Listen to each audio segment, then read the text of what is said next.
권 기자, 새로 나온 통계에서 이 빠듯해진 살림살이가 눈에 띄게 확인됐죠. 네. 우리나라 가구의 실질 소득이 7년 만에 가장 많이 줄었다고요? 네. 임금은 오히려 줄어들었고 물가는 계속 많이 올랐습니다.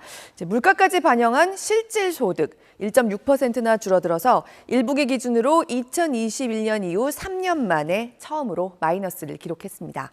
내 월급만 빼고 다 오른다는 얘기 여기저기서 요새 많이 합니다. 느낌이 아니었습니다. 실제가 그랬습니다.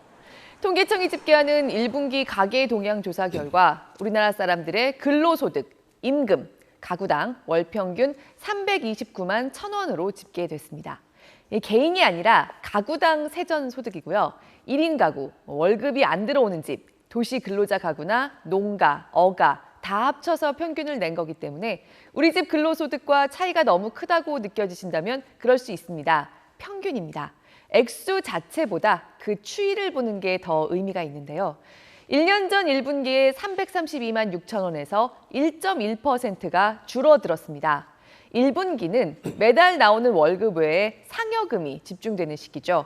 올해 1분기에 받은 상여, 지난해 초보다 줄었다는 분들 많았을 겁니다.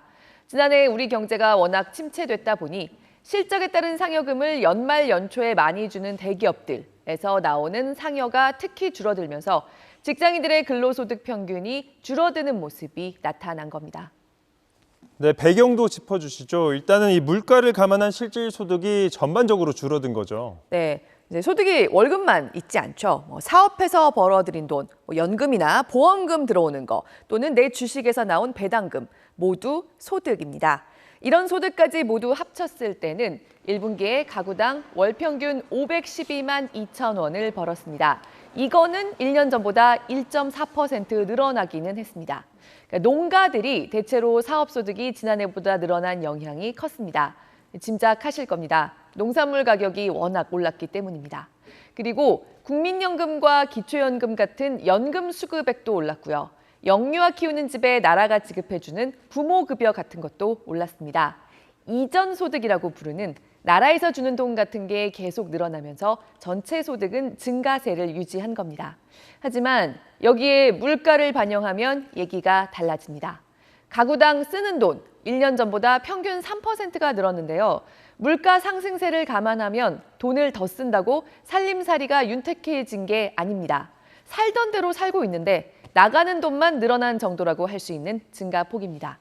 특히 찬거리 장 보는 데 쓴 돈, 식료품 사는 데 쓴 돈이 가구당 매달 평균 40만 4천 원입니다. 1년 전보다 7.2%나 1년 만에 늘었습니다. 과일에 쓰는 돈이 18.7%, 채소 사는 데 쓰는 돈이 10.1%나 늘었을 정도로 먹거리 물가가 오른 영향이 큽니다. 그래서 물가까지 감안한 실질 소득은 앞서 말씀드린 것처럼 1년 전보다 1.6% 줄어들었습니다. 3년 만에 처음이고요. 감소폭도 2017년 이후로 7년 만에 가장 큽니다.